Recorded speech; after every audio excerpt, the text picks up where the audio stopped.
Boom. And we're back. Have you got your finger up your nose again? Sorry. Oh, excuse me. Little snack. Yeah. I think it's important. It is important. Yep. Have a little snack. Have a little snack. Yeah, I'm starving. I'm having a coffee. Yeah. Cool. So we're back for another live stream. Number 4? I think so. Number 4. Wow. Number 4. I think it's very important just to say a special hello to all you ladies out there. Yeah, there are none. Aren't there?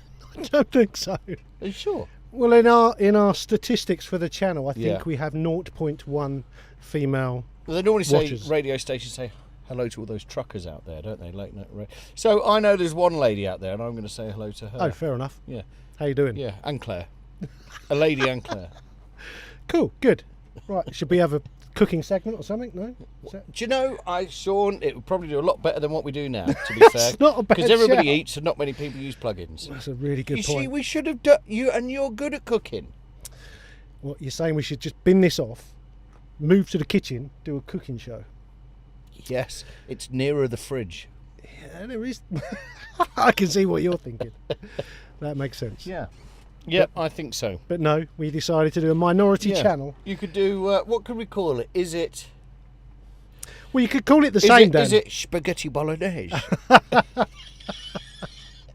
I think it would still work. Yeah. We don't have to change the title. Yeah. No, what, is it shit? Yeah.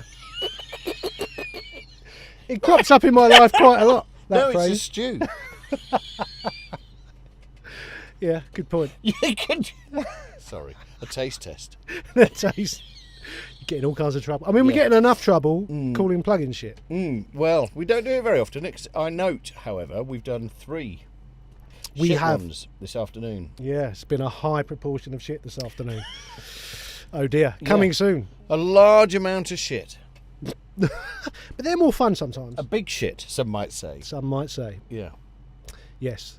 Anyway, welcome back to those who have been before, and if you've never been before, sorry it's so all over the shop.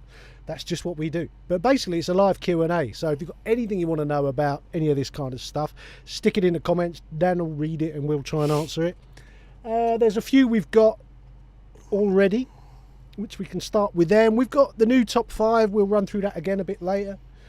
But yeah, basically, give us your questions, give us your cues, and we'll give you the A's. Yeah, chip in, because otherwise we're not got nothing to say. Right, let's So, start. question for the live stream. Yes. Would you consider doing a cooking show? I think I might. Yeah, sounds like a good What idea. are some of your pet peeves in the mastering and audio production world? Here's I made a note of it because I knew this was coming. My favourite, or least favourite pet peeve is audio descriptive terminology. Specifically when people say something sounds more open. I just want to stop them wherever they are and what they're doing and say, describe what you mean. Because I don't think people mean the same thing. They mean more roomy. It means reverby. No. Open. I know exactly what that means because I've made a lot.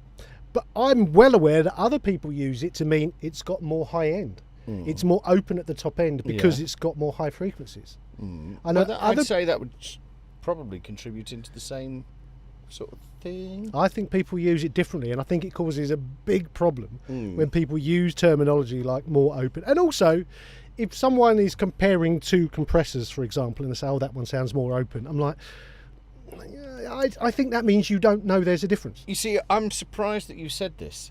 I'm surprised that you've chosen open as the adjective that you wanted to... Only because I think people use it for so many different ways that it's almost become useless. You see, I'd see that for me, especially with you being a prominent front of house engineer, it's the manager saying, can you not make them sound more appealing? More appealing. Yeah, see, I understand that. More appealing. Turn them up. Or turn them down, depending what they're good at. If the singer's great, turn the singer up. If the singer's not so good, turn the rest of them up. I just use the appealing button. Yeah, well, you know, there's the DFA. There's many of those. Many of those. Open. The does fuck all button. I remember trying to describe to someone a long time ago, they were asking me what the sound of a Neve 1073 preamp was. And I said it, and I immediately regretted it because I'm like, that doesn't mean anything. What I was trying to say was that, and you know what I mean, most audio professionals out there, it's just really hard to describe it. If you put something like that on a vocal, let's say, it has the effect of making it sort of, to me, it sounds like it's been pushed back, but made more important. And that's really hard to describe it. It sits it in. To me, that sounds like airy. It makes it more... but to me, airy is just more top end. But phonetic description, when you're working in audio, is an important thing, surely. It's really important. Well, like as me and you, when we were working together in the early days of when we were touring, when you were a monitor engineer and I was a front house engineer, and I used to help you ring out the wedges. If you don't know exactly what frequency you're talking about, it's really hard. Yeah. And I remember, me and you would do that all day. Like, mate, too much 800, too much 630, whatever it was. And I remember in my early days of engineering, listening to engineers talk to each other about frequencies and think, I'm never going to know that stuff. How am I ever going to know that? Yeah. And then one day you just know it. You do, yeah. It's weird. You do. You can hear a frequency and, you know what that frequency Generally, is. you're pretty close, yeah. Yeah. Yeah, because you've heard it so many times. Yeah, well, you've got AI to do that for you now. You have got AI to do that for you now. Yeah, but, if somebody says, oh, it's a bit lumpy, it's a bit muddy. Do you remember? Muddy's all right. I remember, we've spoken about Carlos Muchachos already today. We have. But, he, as I know you know, having him, he's a number one roadie. Yes. Number one front crew. I'm aware. Stage technician. But I seem to remember he went to work with the Boomtown Rats. Yep. Who had a keyboard player. Yep. And it all started to go wrong. And then, they call you over. And apparently he was Scottish. Yep. And he went, it's muddy! And he's pointing at his wedge. It's muddy! And he's thinking, is it muddy? Is it his muddy? Or is it his middy? Yeah. Yeah. Muddy, but muddy. Most people muddy, low mid. Problems. Yeah. Too little top. Yeah. Often. Okay. Anyway, so moving on. What are some of the best and worst loudness tools? What? Why does that set you off? Well, just that I think you're a loud tool that you've reviewed. What's? Well, we looked at the CG2, didn't we? Last week, this week, recently. That was quite interesting. Yeah. But no, I don't use that loudness tools. I mean, I use the Sony Oxford Inflator. I use the PSP Xenon. I use the FabFilter Pro L2.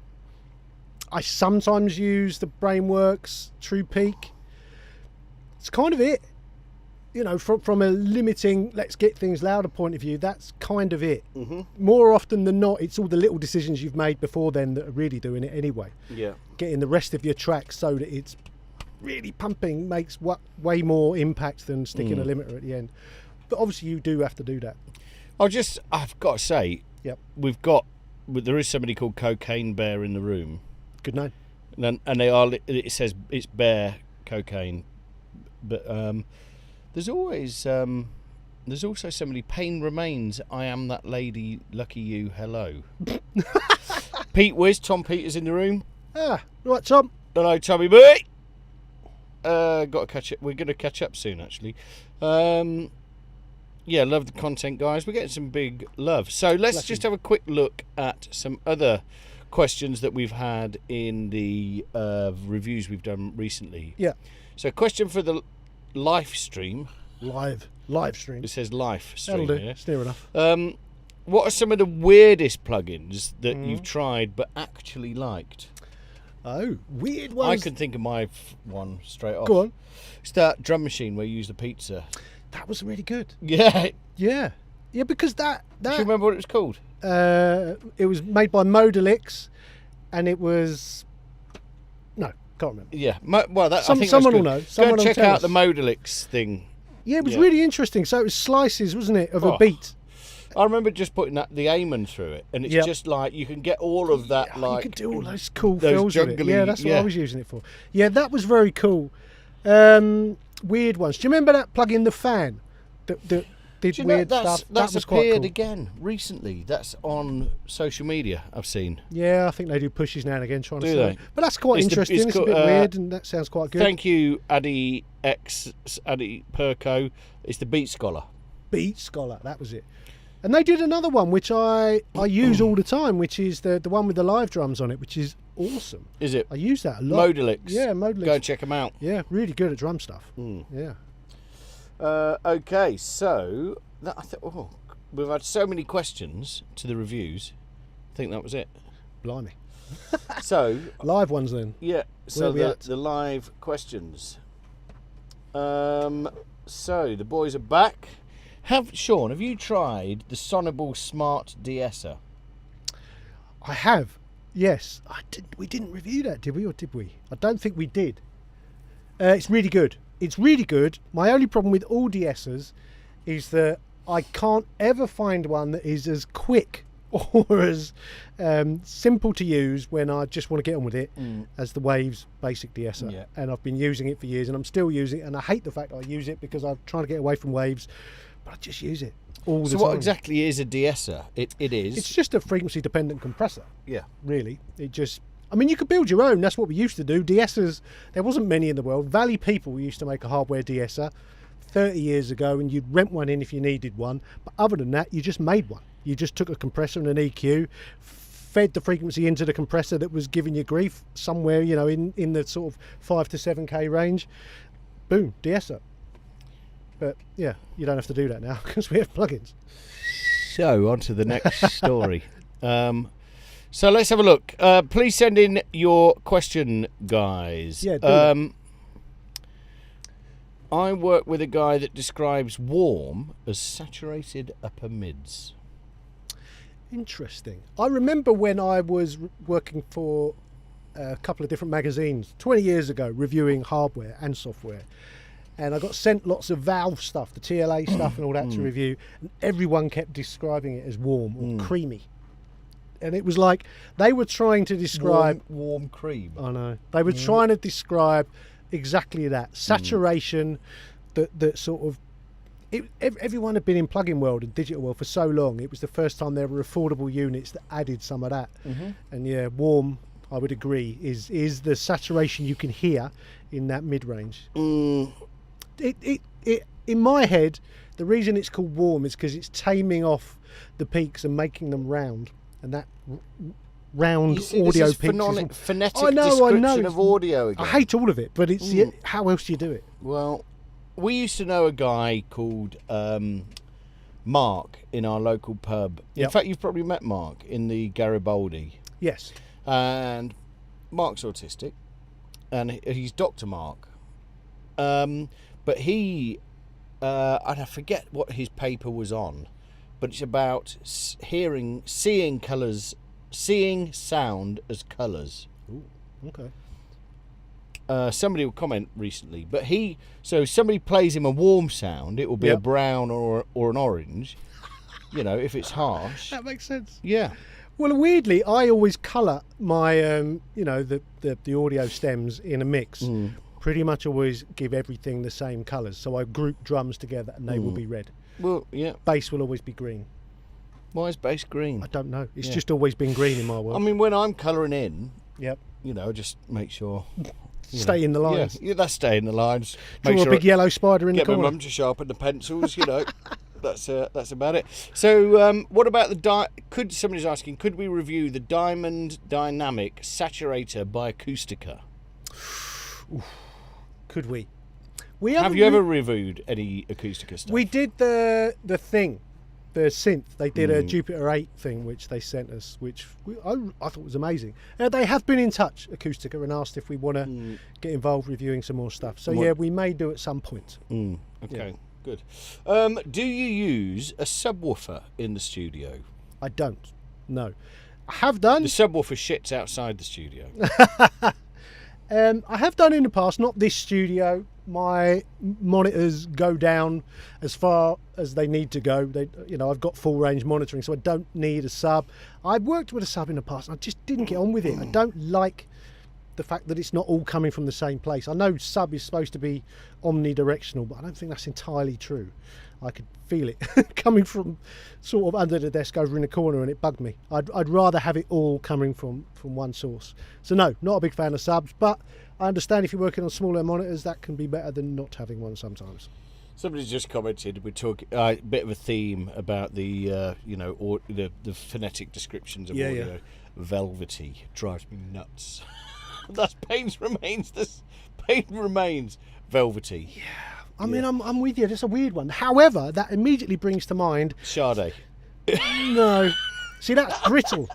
Brittle 80s What? sound, whereas What? velvety to me is something like probably late 70s, the top end on tape that was probably recorded through a Trident console, that velvety top end that you used to get in the 70s. But that was because they'd had to wind off all the really high end because it was all hiss. Interesting how different people describe these different sounds, isn't it? Yeah, and that's the problem. That was the point I was making, is that they don't necessarily mean the same thing to different people. How are you guys finding balancing work and doing all the YouTube content? That's a sore point. It is a sore point. We're finding it pretty difficult. Yeah, difficult. This has got busier. This has started taking up more time, and then work is getting busy, and difficult. Yeah, it's tough at the moment. How do you, we are, and the thing is, we're friends of, we've been, good friends a couple of years, but we've known each other for nearly 30 years. Yeah, long time. Yeah, so it's tricky because intermittently one of us loses the will. Happens. Yeah. It's hard work. It's a lot of work to do this. We didn't really understand that when we started it, but we didn't really have a plan. It was just kind of, let's see what happens. Maybe it'll be fun, or it'll, be. And it is fun. It is fun, but it's a lot of work. It's a lot of work for not a lot of return. Yeah. You've just got to enjoy doing it. And if sometimes life starts getting in the way, then that, that becomes a little bit of an issue. It does. But you just, you find a way. Or you don't. You do find a way, and you do find also that working with people that understand makes it a lot easier to be able to talk about these things. Yeah, that's true. But what would happen if we turned it off for 6 months? I don't think the world would end. I'm fairly sure we could pick up where we left off. Yeah. I'm sure the 40 people that are watching this would find something else. Exactly. Do you know what I mean? Yeah. Anyway, so hey guys, love the channel. Thank you. They may not. Yeah, thank you. Would you consider changing the soft tube console? Given each day, cheers, they're supporting more and more companies. Oh right. Would I change to the soft tube console away from SSL hardware? I see. Because they support plugins for more than just themselves now. Probably not. Mainly because I love those plugins. I love those controllers. I've tried the software, the software control, the soft tube thing controls. It's fine, but I prefer this. I have tried soft tube console 1 version 2. I wasn't a massive fan of it. The reason I use this is that it's a familiar layout. That layout isn't the same as anything. You'd have to learn it. So, yeah, if I got into it earlier and developed into that, that whole system, ecosystem, then maybe I'd love it. But I'm in this one. So no, I don't really want to change. And this will now work with any plugin. As I'm sure you know, they have a plugin which lets you load in any plugin and map it to any of the controls. I do that quite a lot. I use all the noise ash stuff using this controller. It's great. So very flexible, don't need to change. Very flexible, can't do Wednesdays. GB saying they got into tone boosters because of this channel. You're welcome, brilliant. Tone boosters. What is the most horrific coloured, skanky mess of a woman, EQ, you have ever used, either hardware or software? I don't care about the kind, colour, mess it adds. Are we talking about the look of it? No, I just think generally. I'll tell you exactly. I know exactly what the answer to this question is. Go on. It's 2 words. Tack scorpion. Oh, God. Yeah, that's going back some. There's loads of terrible EQs out there. I mean, the DigiDesign Profile Live mixing desk, which I did in the end warm to, but for years I couldn't understand why the EQ was basically upside down. Yeah. That really wound me up. You hated that, didn't you? Oh, it used to drive me nuts. And then in the years before that, back in the analog days, Yamaha PM 3500, I think it was. They swapped the gain and the pan pots compared to what everyone else did. Yeah. So pan was at the top and gain was at the bottom. And I can't tell you in a live situation what a nightmare that is. You go to pan something and you gain it up, or you gain it down so much you can't hear it. Who thought of that? Insanity. Yeah, I think moving controls around on a live Yeah, mixing don't do desk. it. Yeah. Everyone's got used to things. Can you remember when flip faders come in? Yes. I can remember flip Yep. faders coming in and your auxiliary sends being on a fader. Yeah. And it just being the most confusing thing. In a live At scenario, first. we're live engineers, but doing your sends. Yeah. Well, it's not remembering to flip back and thinking that you're pushing the level of the bass up, but what you're actually doing is sending a shitload of Reverb to the reverb on your bass. guitar or something. Yeah. Yeah, that could get you in all kinds of trouble. Yeah, that was difficult when that first came in, all Yeah. that stuff. Obviously, it made loads of sense once everyone got used to it. Dan is saying, you guys tried the Split S for de-esser. Great little tool, a quick way of using Melodyne for de-essing. No. Nope. No. We'll have a To look. look at that, yeah. Is synesthesia, the colours and hearing thing, which what they're it's right. Bass is purple, apparently. Yeah. Interesting. Anastasia. No, she was the one that did. She's the one that did. Oops, I've. No, that's Britney Spears. Yeah. What did Anastasia? Perry used to play with Anastasia. Did you know that? I did know that. I Yeah. can't remember a big hit, but Yeah. I do remember having He said a she was the big voice. I probably shouldn't. He said she was. It doesn't matter what he said. No, it doesn't matter. You probably No. shouldn't say. No, probably shouldn't.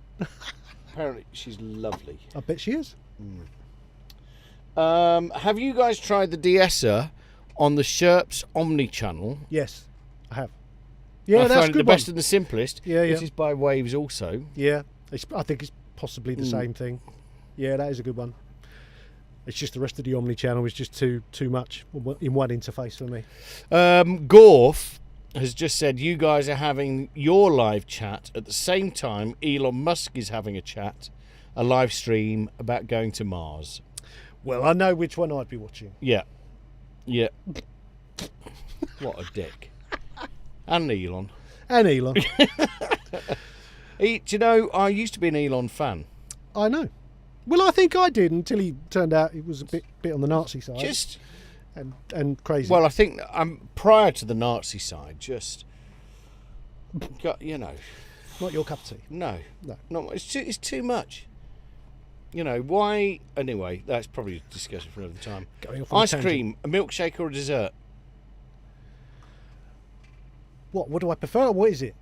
Yeah, what is ice cream a milkshake or a dessert? It's a dessert. Okay, I agree. Thanks, stupid videos.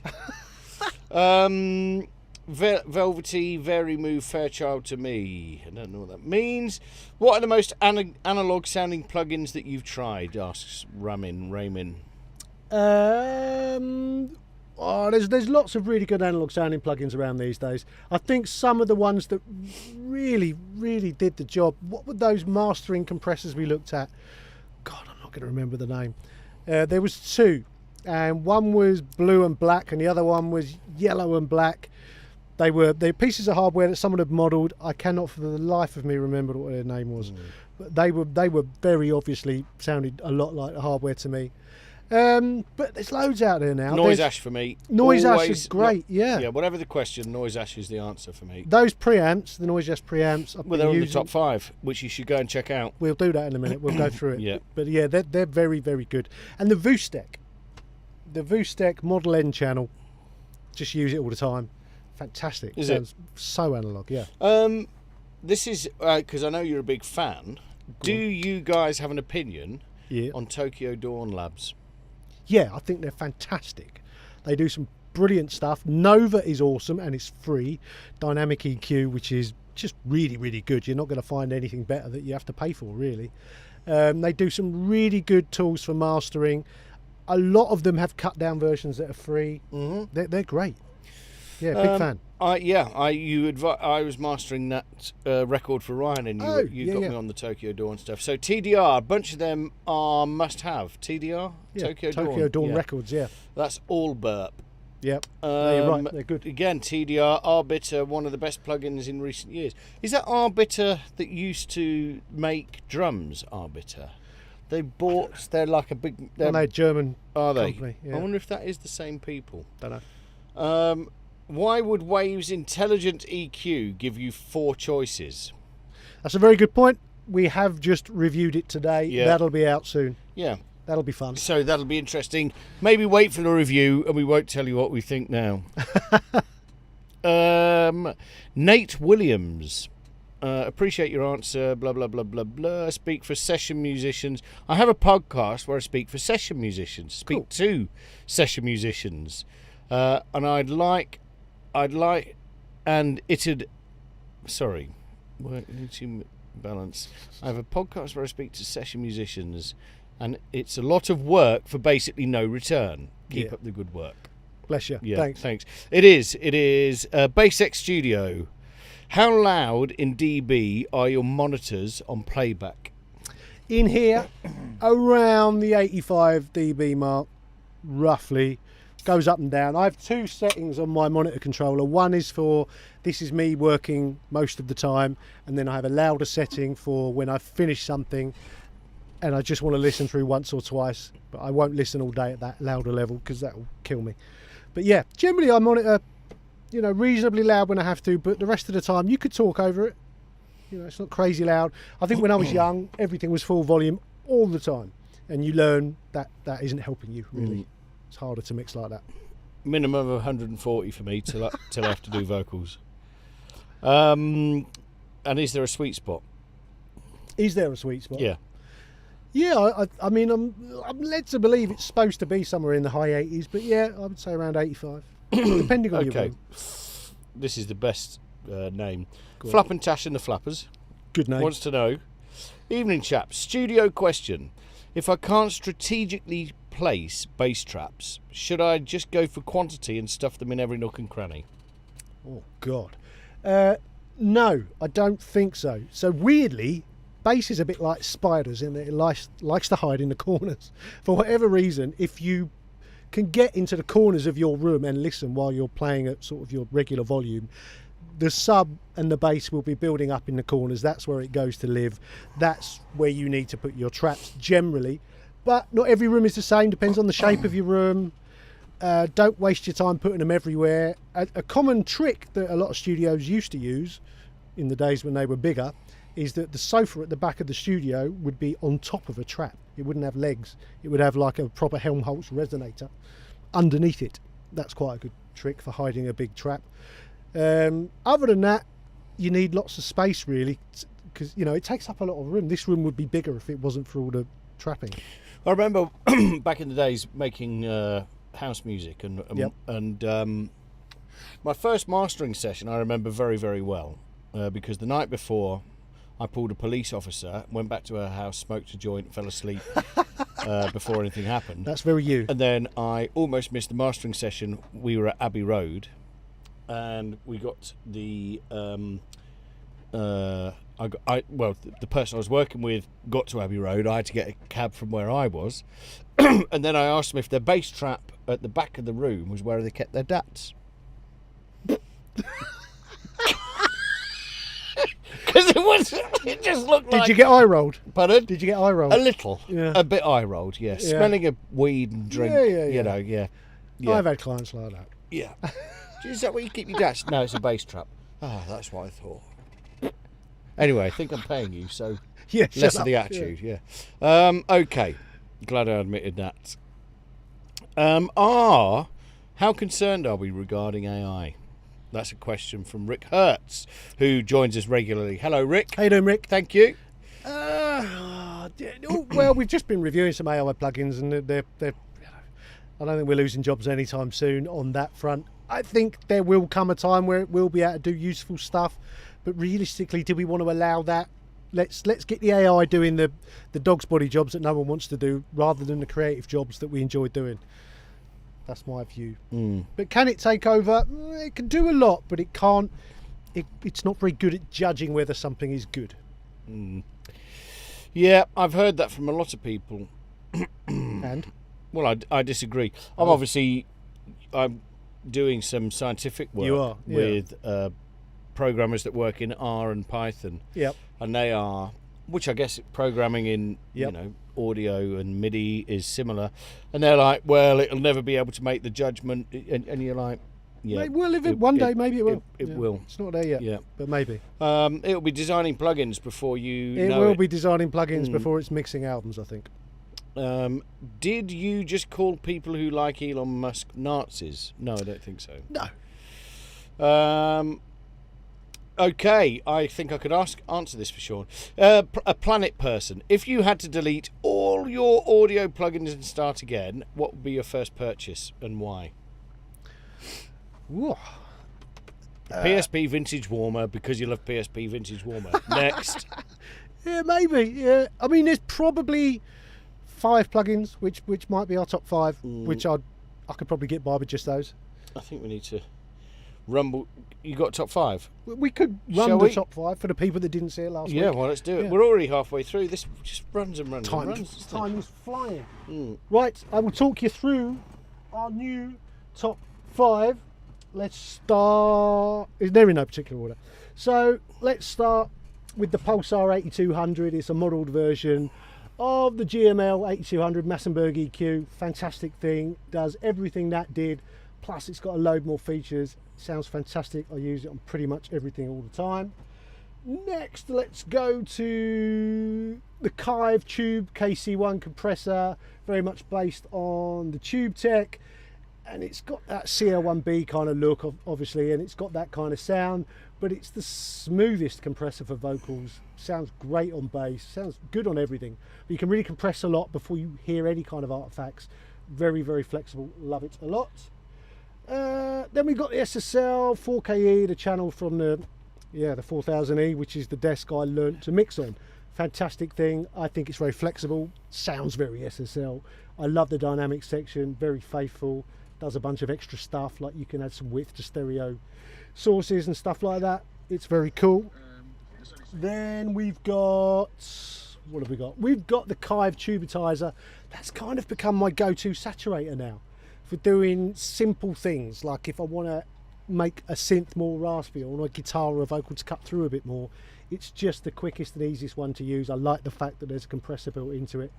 Nice and easy to use, that one. Then we've got the Noise Ash preamp bundle, where you get 4 different preamps. You've got the 73, you've got the 81, what else have you got? You've got the 84, and then you've got the 31102, which is my favourite. I just use this on pretty much everything now. When I'm mixing, I'll pick a bunch of preamps and I'll stick them on almost everything. I think they're fantastic. So there you go. That is the new top 5. If you go to the website, or there are links below this where you can click on all of those to go and get them or download the demos. Since our last broadcast, Yes. Gorf, Yes. has been out and bought a soft paintbrush for cleaning man. his electronics. There you go, sensible chap. I've You got need one. I've got one. Have you? Yeah, I'll do it when I'm on call. You always take the piss out of me for that.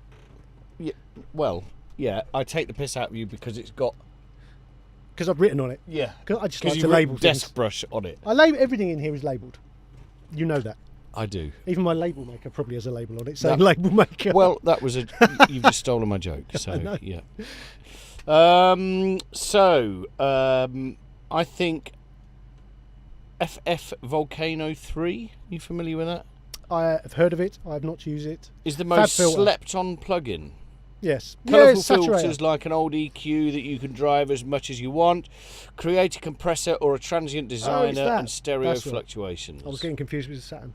Yeah. No, that might be one we should review soon. A lot of people talk about it in very hushed tones, so I guess it's worth looking at. Thanks for all the reviews. Bought a lot of VSTs. Have you tried Master Plan yet? That's an Oasis album, isn't it? Have we tried what? Master Plan. Master Plan. That rings a bell. Isn't that something we were looking at soon, possibly? Yeah, I think it is. That's on the list. I think that's coming soon. Okay, I think you were trying to remember the HCL Islander by Wavegrove. I was. See, I knew someone would get it. That's exactly what I was trying to remember. What the fuck? Yeah. What is see? that? So it was. It's a hardware. They do a hardware mastering limiter and a hardware limiter and a compressor. There was one that was yellow and black, and one that was black and blue, and Well- they got it from that description. Yeah, well, that's Big Studio. Wavegrove. Well, yeah, there you go. Thank you, Big Studio. Yeah, they sound awesome. Those things. Yeah. I would have bought them, but I have a hardware piece that I have a GainLab Dictator, which does a very similar job. Apparently, we have a high comedic content. Okay, thanks. There's a load of stuff going on about Volcano. Yeah. What's that about? Oh, it's the Fab Filter thing. Oh, is it? +1 for the Volcano. Yeah, we need to. I've been making tape presets for the Volcano that are just insane. Okay. We hear you. We'll get on that one. I have a big fish tank with my snake in it behind me in the room where I mix. Will this affect my mixes? They're probably going to sound a bit scaly. I think it'll affect your snake more It's than gonna it'll add affect some your mixes. It's going to add some hiss. That's good. Poor snake. I mean, God knows what frequencies are bouncing around inside its tank. Yeah. Oh, thanks for that. I'm not sure they've got ears. Thanks for that. That's terrible, man. Yeah. Anyway, let's rattle on. I have to put up with this. It's literally like having dad jokes embodied in a person. Right, come on, let's move on. I'd get the Kilohertz bundle. I don't know that. No, I don't. Top 5 we've just done. Yep. What's a good first budget-ish preamp? That's from John T. Shizer. Are we talking a hardware one? I think he doesn't say. I would look at the Golden Age projects. Their copy Is of it a Neve. hardware? Yeah, it's a hardware one. Or I would go and check out the Focusrite ISA. What's the one that comes in the little thing with the carry handle on top? I know some people don't like them. I think they're awesome. What stupid videos? What do preamps do? Are we talking hardware or are we talking plugins? Because it's different. Yeah. Well, no. Preamp takes the minimal voltage that's generated by the diaphragm in a microphone. Basically, it's an amplifier. It amplifies a signal and turns it into a line signal. A mic signal turns it into a line signal that you can then put into your tape recorder in the olden days, hard disk recorder, computer, whatever. You need something to drive your microphone, and quite often it will supply the phantom power, which is a voltage between sort of 12 and 48 volts, which powers the diaphragm on your mic. All of that stuff. Got That's to what a use preamp does. D-esser for the snake. So it was trust in me. It's getting worse. It is, yeah. Why do Waves plugins suck in emulation realm?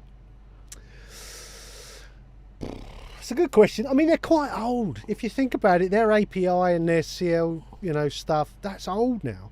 It's really old. So for the time, it was all right. If I still use the CLA 1176 now and again, that still sounds all right.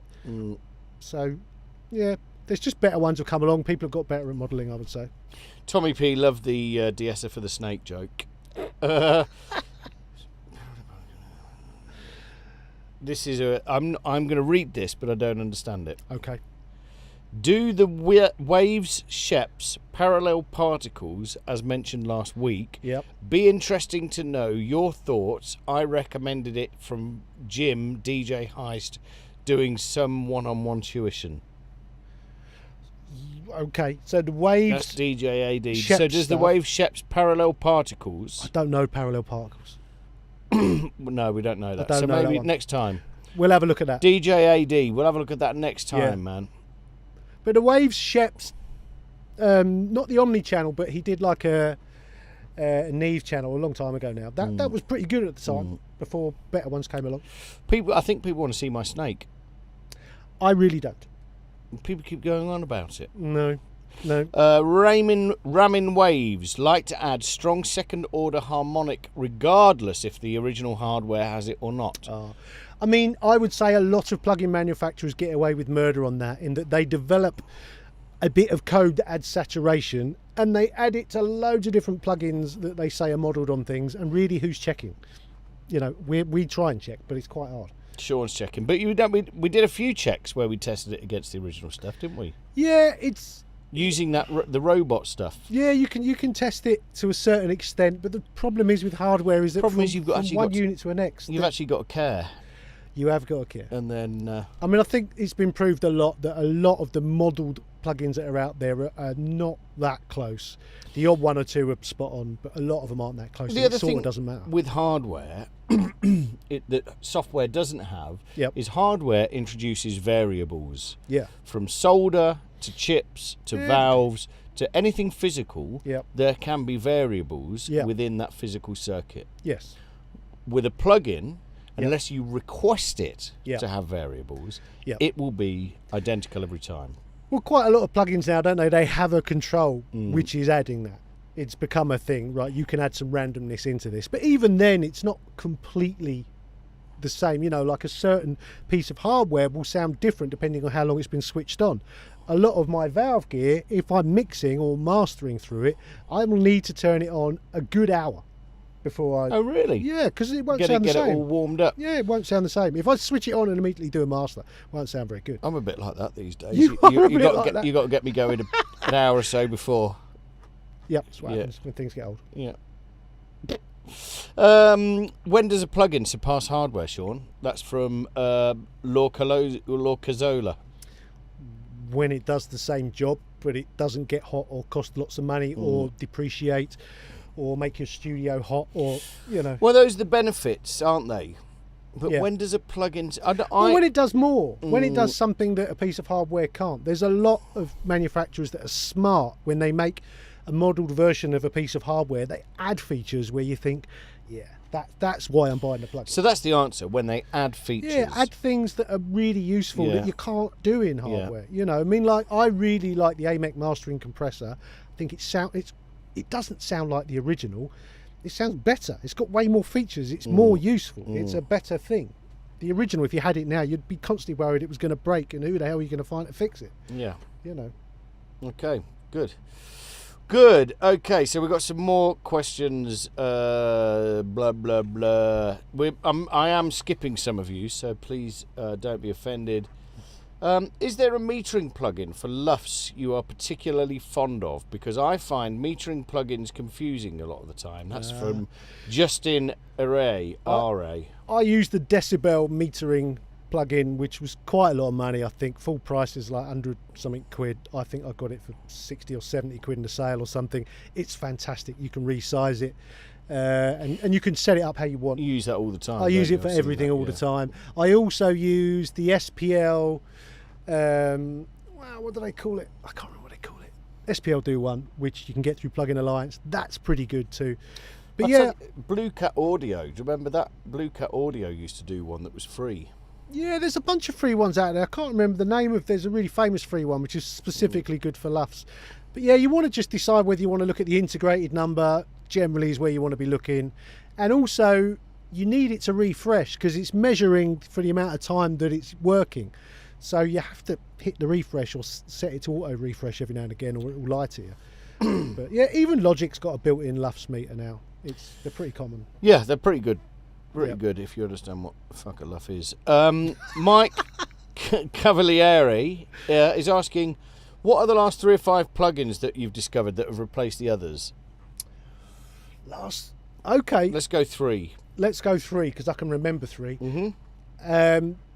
The Kive Tubitizer has definitely replaced. You love that thing, don't you? You were showing me mixes earlier with that on it. Yeah.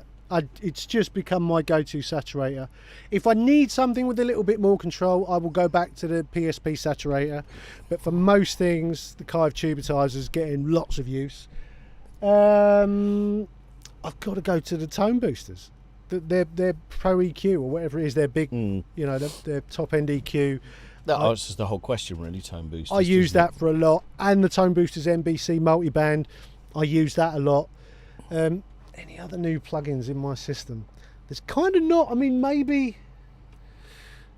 I'm trying to think if there's anything we've reviewed recently that I've bought and used a lot. I don't think there is. We did a load of shit today.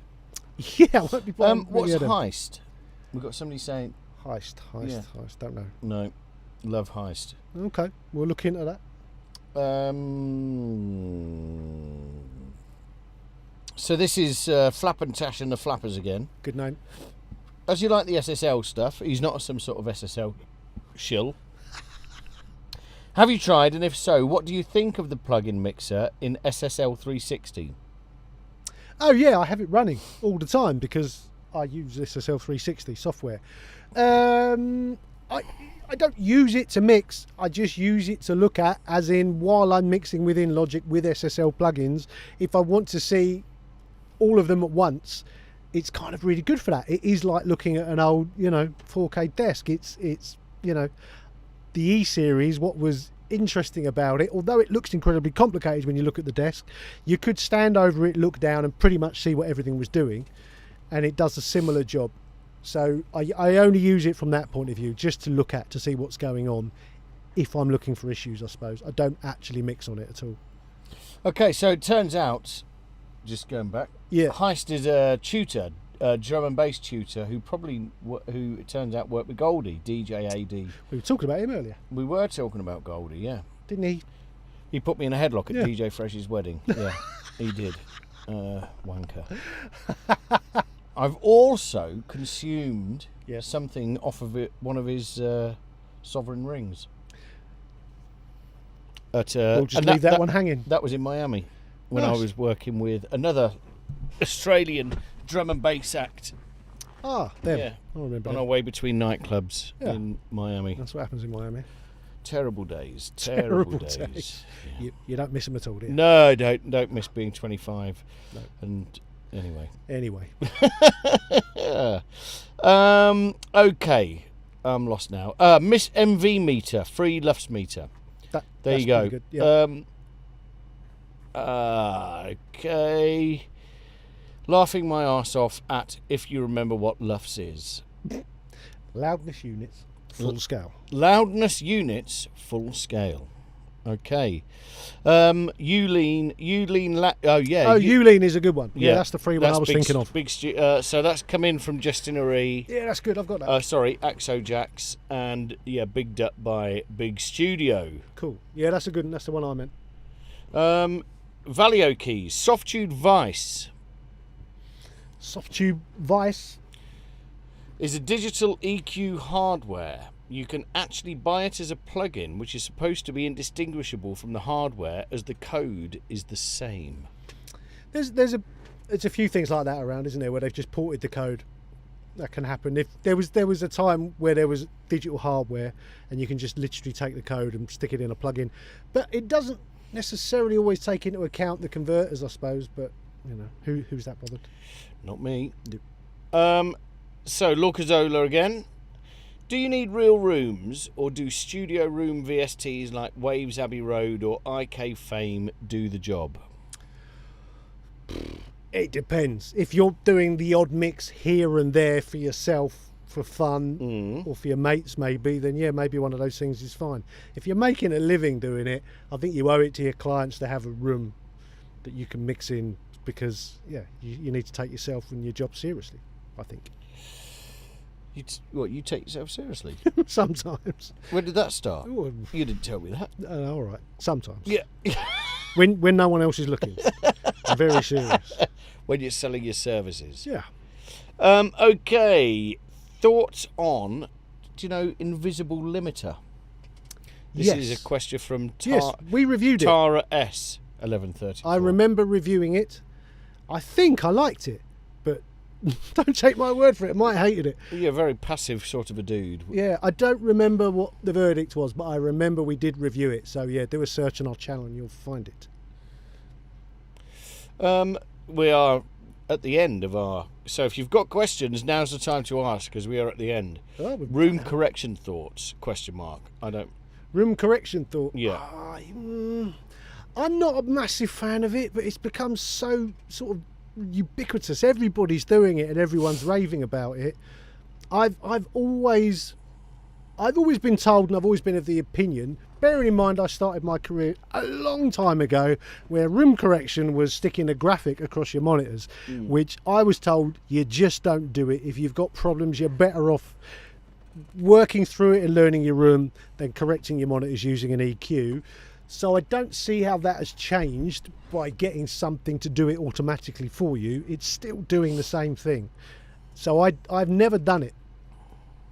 It's never affected me. But Is that something... Are you talking about something that goes between your amp and your monitors with a... This is where they use the mic? yeah, so basically use a reference mic. It sort of measures your room, sends out a bunch of tones and pink noise or whatever else, and then it makes some adjustments so that you can mix, you know, knowing that you've got a completely flat response kind of thing. It's more popular working in Atmos because you've got so many more speakers, and you know, you need to time align them and everything so that from the mix position you're hearing them correctly. Well, time aligning is different because, again, I always refer back to a live scenario with this. Yeah, we got used to time and aligning there was, things yeah, a lot. do you remember it's an ultra curve? Do you remember Behringer Yeah, of ultra course. curve? Yeah, yeah. And it's like 130 quid, and you're there doing a gig with Yeah. thousands of pounds worth Well, of you'd PA. spend £1 million on the PA and it'd all go through something that was 130 quid. Yeah. I know. And you're thinking, what the... You know, Yeah. it's got 4 buttons on it. I know. You know. And I just think, that again, and it's like being a monitor engineer back in the day. It was about getting signal through your monitors whilst minimising the amount of poor frequencies, or feedback as it is, really. Yeah. But the more you carve out, then the worse the sound. Well, this is something I heard the other day on Dan Worrell just done a really good video the other day, and it was talking about a plugin that had a resonance suppressor in it, which by all accounts was pretty terrible. But he made a very good point in that when things resonate, that is literally music. You know, a piece of wood resonating that's got strings on it, that's a guitar. So that's resonating. Resonance is the very essence of what we're doing. You can't take all the resonant frequencies out of a piece of audio because there'll be nothing left. And if you turn anything up loud enough, it will resonate. So it's a bit of a weird thing. I used to work with a very popular band that had prominent, as many bands, very prominent vocals. Yep. And he was a fantastic front of house engineer. And he would obviously time align the PA. Yeah. So that was the big thing. Time align the PA, have a great system tech Yep. who knows where to hang it Really and how important. to hang it and what the angles should be. Yeah. And then take your radio mic Yep. and walk around the perimeter of Yeah. the venue. And if you can hear the radio mic everywhere in the venue clearly, Yep. just fucking mix the band around the radio mic. Yeah. You know, nobody goes home singing the kick drum. No, that's true. I mean, my thing, you know, when I was mixing big gigs, it was always a case of if you're thrown onto a gig, you know, a massive gig, a stadium gig, and you've got to get the band sound up now. Get the vocal, get the drums, slowly put everything else in. That's it. People will really get the ump if they can't hear what the vocalist is singing or saying. Yeah, and they can't Everything hear a else, kick and a snare. yeah. Everything else, they'll let it go for a bit, and they won't even notice. Yeah. You know, I mean, how many gigs do you go to where you can see there's a keyboard player there, but you can't Can't hear hear a it. word. It's Yeah. like, well, what's he Can't doing? hear a word. Yeah. But I remember back in the day, like a strong wind would ruin a gig. Yeah, I've been in your monitor booth. That's true. No, I mean, yeah, the sound does get blown away. It does literally. If you're, we always used to say, look, I want to be within 50 metres of the PA. Otherwise, if there's a strong wind, you won't hear it. Yeah, it's true. So let's get back to now. Everybody's asking questions because I said we hadn't got any. Come on, let's have some. Okay. Come on, Dan. I'm trying. I'm just getting back. Any difference in sound between audio interfaces and channel mixers? DJ AD again. Channel mixers. Short.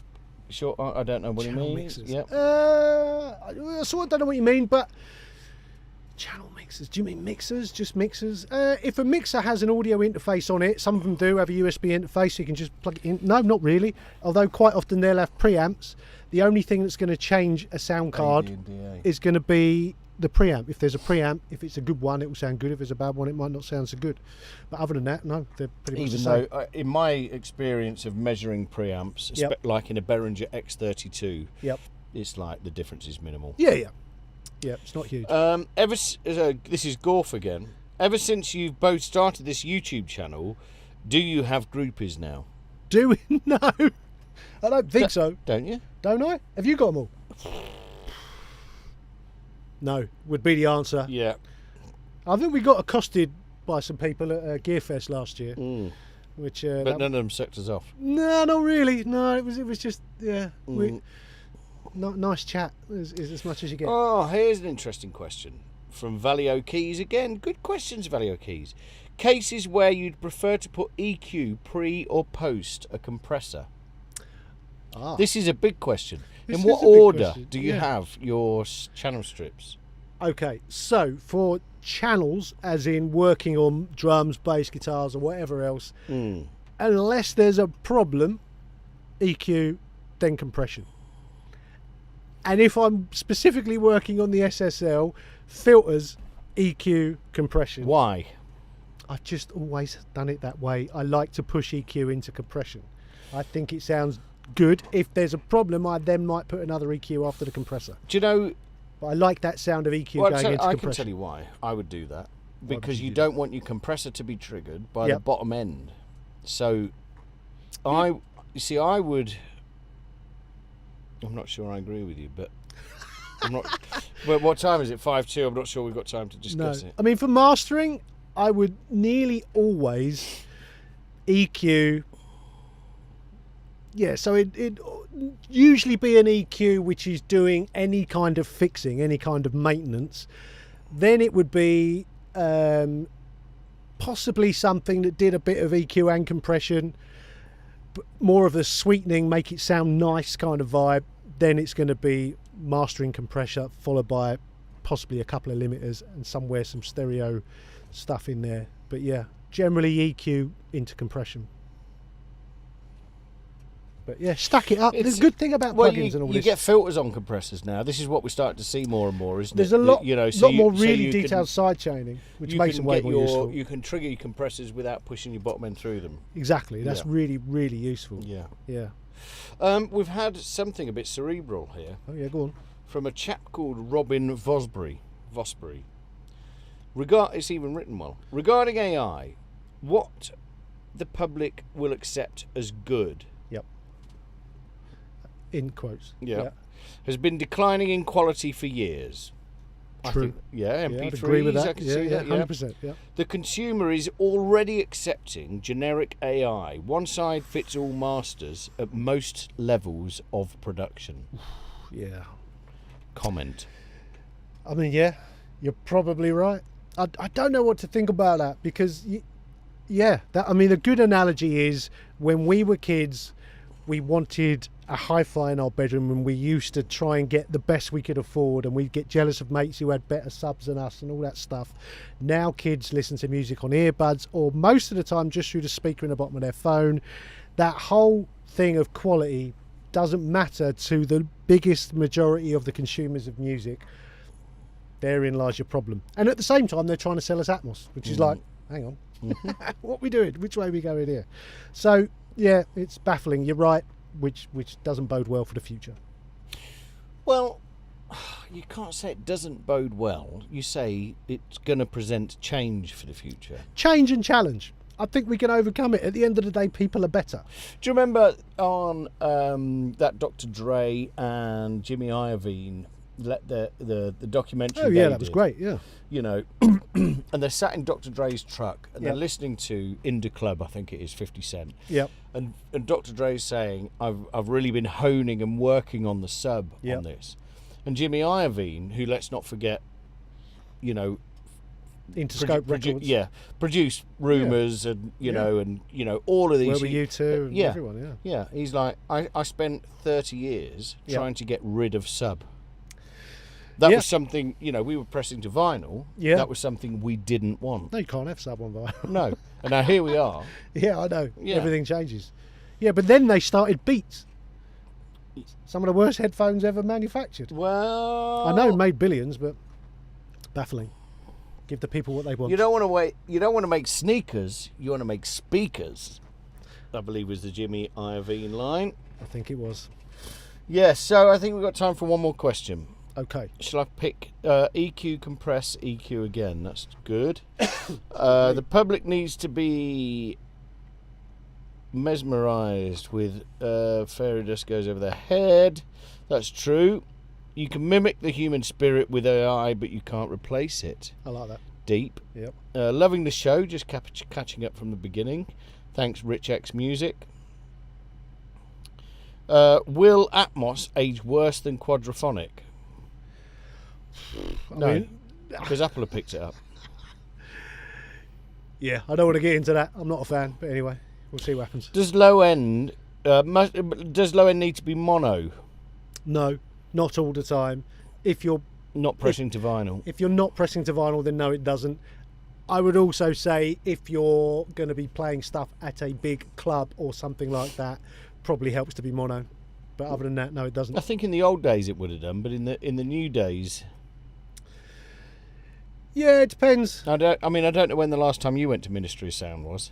It's been decades. Yeah, it's been a long time. They were playing cylinders on wax through a gramophone. But they still, you know, You're doing the. whenever I've been doing to a the lot waltz. of big festivals that have a lot of big systems, you know, and dance tents and all that, I'd be worried if I'd mixed my bass in stereo that there was any differences massively between left and right. I always remember my friend John Burton going into a nightclub once and saying, right, let's listen to the tops.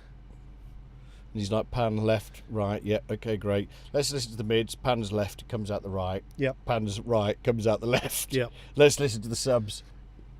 You know. Yeah.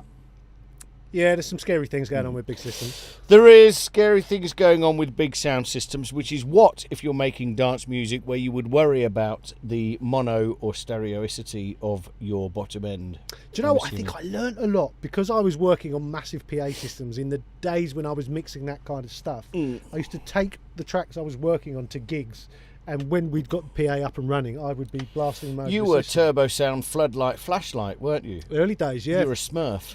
First it was the flashlight, then Yeah. the floodlight. Yeah.